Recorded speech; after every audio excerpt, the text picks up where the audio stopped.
Should we just get going? So, are you ready? Yes. Are you ready, Gary? Okay. Are you ready? Okay, you ready? I thought it was on the phone, so Josh really kindly gave me some extra time to wash my hair. Are you ready? Yeah, ready as all everybody. I'm ready. Yeah, I'm ready. Let's do it.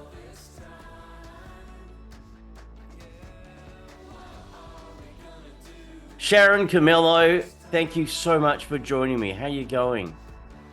I'm very well on this Friday. Thank you, Josh. How are you? I am fantastic. I'm fantastic. Now, emoji book, love it, fantastic. Let's give our audience a little bit of a background about you and where you've come from first before we dive into the book. Thank you. I'm a teacher. I'm a mum to two millennials who are 25 and 27, Marco and Lisa. And I was divorced about 8 years ago. We were married for 30 years and we had a good lifestyle and a happy marriage, but we ended up on very different paths. So, and a lot of it was my dysfunction or lack of emotional intelligence, predominantly from being raised in a family that didn't have it either. So, and a lot of challenges there. So, I knew that I was destined for more. I knew that there was more out there for me. I'd been a good mum, a good wife, a good teacher, but I wanted more than that. So I set about a path of personal development, and I'd had a lot of anxiety and depression over the years, particularly postnatal after having the kids, So I was very familiar with that journey, and I wanted to help others. I wanted to find the answers for me and then help others with. I knew there were answers out there. I just had to find them. So I did lots of personal development, lots of reading, lots of courses. I was the classic weekend warrior, doing self-mastery events and then crewing at those. I was having coaching sessions with many, many coaches and finding my way through the industry, and just putting ideas together to help others. And I have a new partner now, and I live near the beach at Brighton, near Sandgate in Brisbane, and we are going to be caravanning around Australia as sustainable crusaders. So we're showing people how to be more sustainable in their lifestyle. That's a really important thing, especially for caravanners and traveling around, because you can produce a lot of waste and all that sort of stuff. So EMOJI, 50 easy ways to overcome anxiety and find your happy place. What made you decide to put down in writing what you discovered? I was doing live videos in the park, a sort of a walk and talk in the mornings. And because a lot of people were asking me, well, how is it that you're lifting your game and you're raising your vibration or whatever? How is it that you're looking so much more cheerful and genuinely cheerful rather than the mask? I wore the mask for a long time, and I still have it on some days. But I was doing these lives and I was talking about the strategies that have helped me. So, I was doing this one particular live where I said, exercise, and explained all the benefits of exercise and emotions, how to deal with your emotions, rather than pushing them down, letting them come up and working through them and expressing them like you suggest in your books, talking to someone else, all the strategies. And then I got on to meditation and mindfulness and owning your shizzle, I call it, ownership of your behaviors or your events in life that you've perhaps contributed to. And I got to J for journaling and how important journaling your feelings is. And all of a sudden, the letters just came together. As a creative, sometimes you have a bright, shiny moment that comes to you, and I had one last night at 3 o'clock in the morning. But anyway, that's right. Yeah, we're talking about that. So EMOJI just appeared, and angels sang and trumpets sounded, and I thought, EMOJI, that's it. And I went home and I contacted Frank, who's now my partner, and I said, emoji, that's it. That's how I'm going to put all this together. I'm going to write a book and it's going to be called Emoji. And I'll just have to cook up a subtitle. And he said, to explain what it is. And he said, find your happy face. I said, well, that's it. You're a marketing genius. But working with a publishing coach, we came up with, you know, the 50 ways to overcome's probably not the right word, overcome anxiety. That's what people are looking for. But as you and I know, it's more about accepting it and dealing with it. Yeah, making friends with it. So it's not, you're not yeah, fighting it all the time. exactly. Yeah. Yeah. So probably dealing with, but that didn't word well for the front cover, you know. So yeah, so there's 50 strategies that all start with the letters of emoji. So Right. So, which I know, obviously, they've all got a really nice place in the book, all the different ideas and stuff. Which ones do you personally really, really connect with deeply? Like, which of the mindfulness practices and stuff do you really connect with? yeah, look, meditation has saved my life, you know, and if you'd told me 10 years ago that I'd be, you know, sitting or laying meditating with incense burning and rolling on essential oils, I would have laughed. I would have said, yeah, pull the other one, you know. We've got a But it's flaky one amazing. here. Yeah, that's right. Bit of a hippie woo-woo. But I'm right into the hippie woo-woo now, because I've realized that's the path that we need. We need the grounding, the earthing, the spiritual deep, you know, the deep healing, the nature we need. That's what, you know, a lot of us are missing, and the kids, you know, are missing a lot of that. There's just so much screen time and so much, you know, bounce, bounce, bounce. And we need that slowing down and coming back to self, and you know, dropping in, as they say, dropping into the heart space and feeling our feelings and expressing our feelings and feeling other people's feelings and being able to empathize and relate.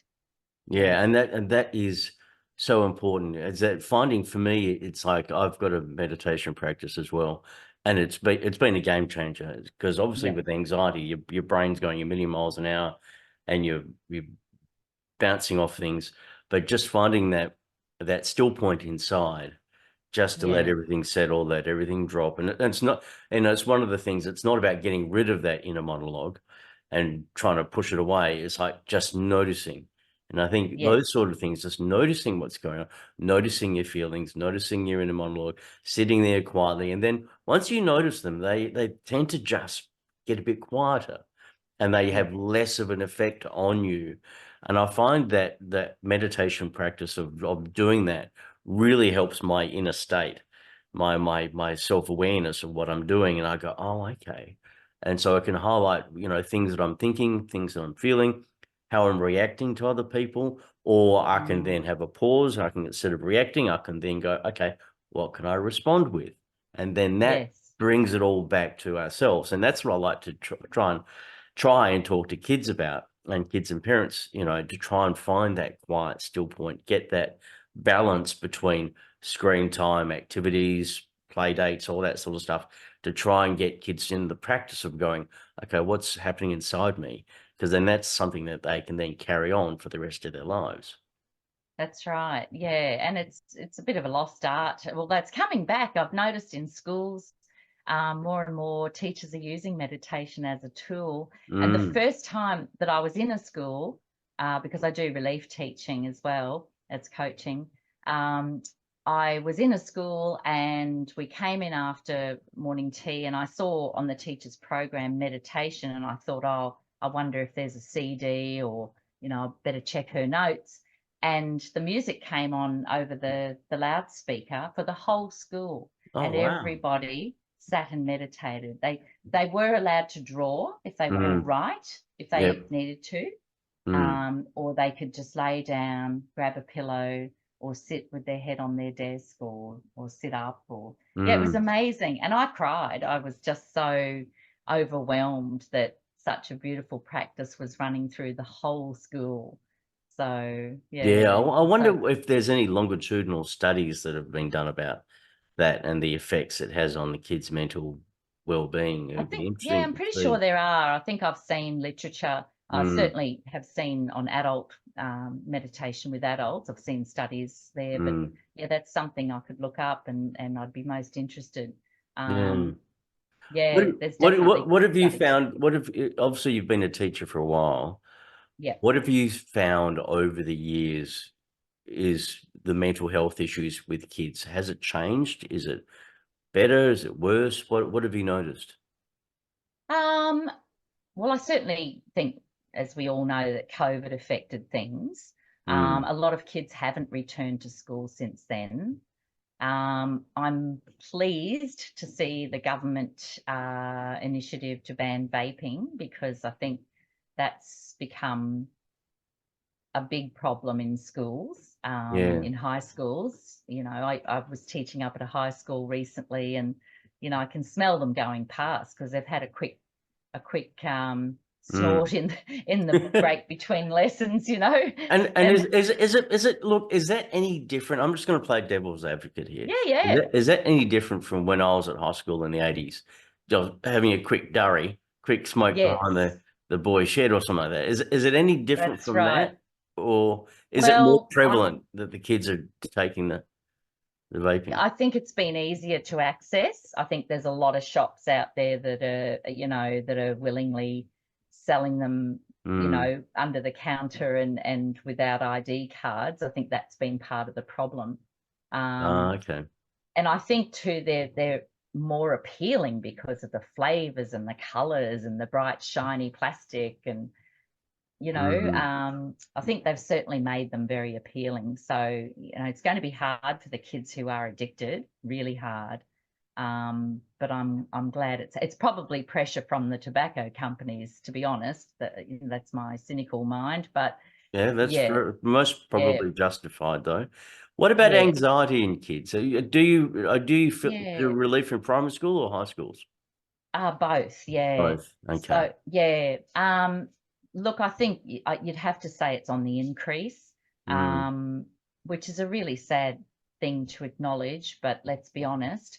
And there's also more awareness too. I mean, quite possibly when we were growing up, there were lots of kids. We know there were lots of kids with anxiety, depression, mm, whatever. But now everything, is labelled and identified. But I've had experiences where kids have sort of just. Actually, I wrote about one in the book where a young girl in grade 11 sort of blurted at me, "Oh, you wouldn't understand, miss. I've got anxiety." And I said, "Oh, you know what? I hear you. I do understand. And yeah. let me talk to you about something." And I actually wrote emoji on the board and talked about all the strategies that I use to deal with anxiety. So Mm, yeah, and I've had another little one sort of blurt out, "I've got ADHD, This was a 10-year-old. And so we talked about that. And mm, yeah, they're very aware now. Maybe a little too aware, perhaps, because sometimes once we're labelled, we identify with that label and perform accordingly sometimes. mm, But mm. yeah, that's a tough call, It's a balancing act, isn't it? Yeah. yeah, Yeah. Yeah. yeah. But certainly, yeah, certainly on the increase, I do think that chemicals, food has Mm, got a lot to do with it, and also screen time. What we're being exposed to. Um, yeah. yeah, Yeah. diet. It's yeah, huge. Because I saw a ABC news article recently that was talking about how it's important for parents to play games with their kids, like the computer games. So Mm, when a 10-year-old boy is playing Fortnite or Minecraft or something like that, get the parents to play alongside. So therefore, they're actually having a better practice, a better experience of playing the game, and the parents know what's going on and stuff like that, as opposed to no screen time, no, yeah, can't do that. Okay, how do we balance it out? How do we integrate, get the parents involved and that sort of thing, which creates a better, more rounded experience and obviously helps the kids from being groomed. Is that I don't want to go that yeah, area, but that's yeah, that's a real concern at the moment. So okay, let's we're going to start rounding it out now, but I want to know two things. First thing, if a parent, this is a random question here, Sharon, hopefully. Yeah, sure. If a parent got a kid who's got anxiety, the parent's got anxiety too, what's your one bit of advice? What would you offer? Look, I'm on a social group in my local area with mums. It's the Sandgate Mums group, and every week there is a question from a mum who's trying to get her child to see someone. It's really hard to get in to see a psychologist or whoever at the moment. And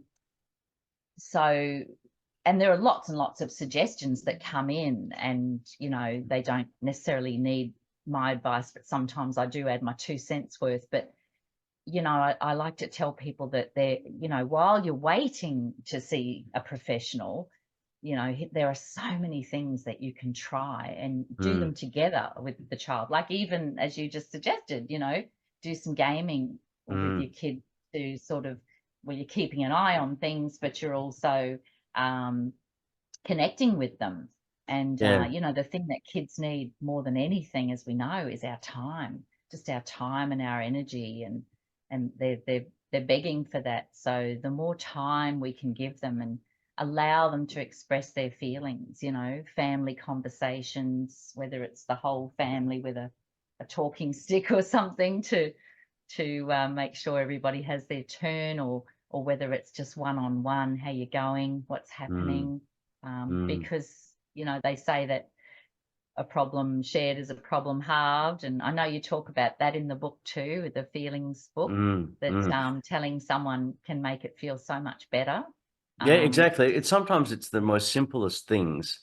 Yeah. Attention, paying attention to someone really makes someone feel valued. They feel seen, they feel worthy, all that sort of stuff. And talking about our problems can just lift the weight off, as opposed to we've got to find a bigger solution, when really it could just be attention, and it could just be talking, those sort of things. Yeah. So, Sharon, what lights you up? Oh gosh, so many things. Children. People say, I'd like $1 for every time somebody finds out I'm a teacher and says, oh, I don't know how you do it. And I think, oh, I don't know how you not do it. I love kids, and I love the energy of kids, and how they're, even from a young age, they're, watching a caterpillar. I was here in the backyard with a 17-year-old the other day, and he and I were watching a caterpillar being carried by ants and trying to establish whether it was the ants that were moving the caterpillar or the caterpillar was fighting the ants. Was he still with us, or was he already, devoured? And then he would take the caterpillar, they'd take him back to the nest for the queen, and what sort of feast would there be? We had a great time with it, the two of us. He's a very, very creative young man. So, stuff like that. Nature, waterfalls, bushwalks, boating, camping, fishing, people, conversations like this. Your books, I just love your books. They're amazing. I've got It's Okay to Feel the Way You Do. I love that one, and I was reading that again this morning, and I love Magnificent Mistakes and Fantastic Failures. Thank you. Just awesome. Yeah, thank you. They books. help a lot of kids and hopefully put things in perspective. But Sharon, thank you so much. So where can people get their own copy of EMOJI? Yep, look, it's on Amazon. Yep. For 99 cents on Kindle at the moment. Soon to go back up to $4.99, which is a cup of coffee. Okay, I'll put the link in here to the Amazon. Yeah, right? thank you. But I've got a bit of a problem with Amazon at the moment with the paperback, and I'm negotiating with them as we speak. I'll continue with that today. So I'm sending people to Booktopia for the paperback at a reasonable price. Okay, I'll put the link for the Booktopia, and I'll put the Amazon link as well, and that'll be in the show notes and stuff like that. Fantastic. Sharon, thank you so much for taking the time to talk to me. Thank you. Oh, thank you. It's been a pleasure.